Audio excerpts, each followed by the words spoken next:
Hey, I'm Justin, and you're about to watch one of the most comprehensive mobile electronics repair guides on the internet. So sit back, relax, and get ready to learn, because this is the Art of Repair. This week on the Art of Repair, we're going to be starting our mini-series on some of the basic functions on the TBK 518 5-in-1 that I've got right over here. Those features include frame lamination, delamination, LCD separation, polarization removal, and LCD removal from Samsung frames. This machine is probably one of the most useful, versatile machines on the market for Galaxy Glass only repairs, and should be an essential in any shop that does quality work. We will be taking a look at each of its functions over the next few weeks, including a machine teardown and repair guide for basic issues with the device that you may encounter. Today, though, we'll be taking a look at the LCD separator itself and how I prepare mine for proper usage.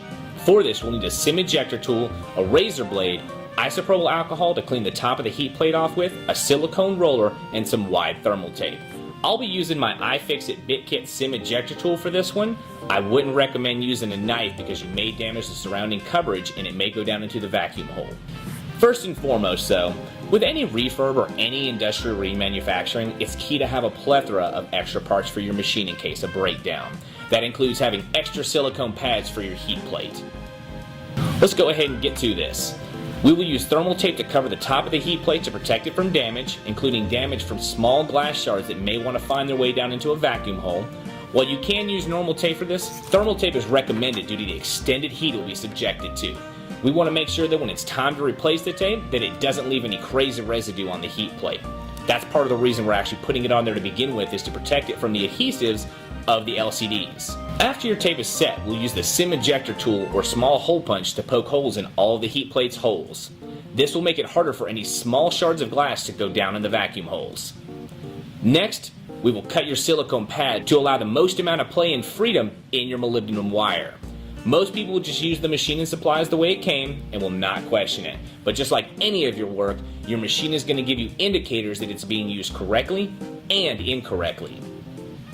Not prepping your pad can cause your wire to get caught and hang during a crucial LCD split. Any of you out there doing sub 150 micron splits will know how key it is to have a proper separation environment.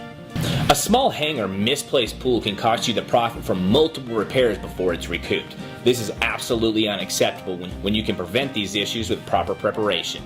So this silicone pad mod is simple enough. I usually just cut 1 centimeter in from the edge of the heat plate itself, and I also make it flush with the bottom raised portion of the heat plate.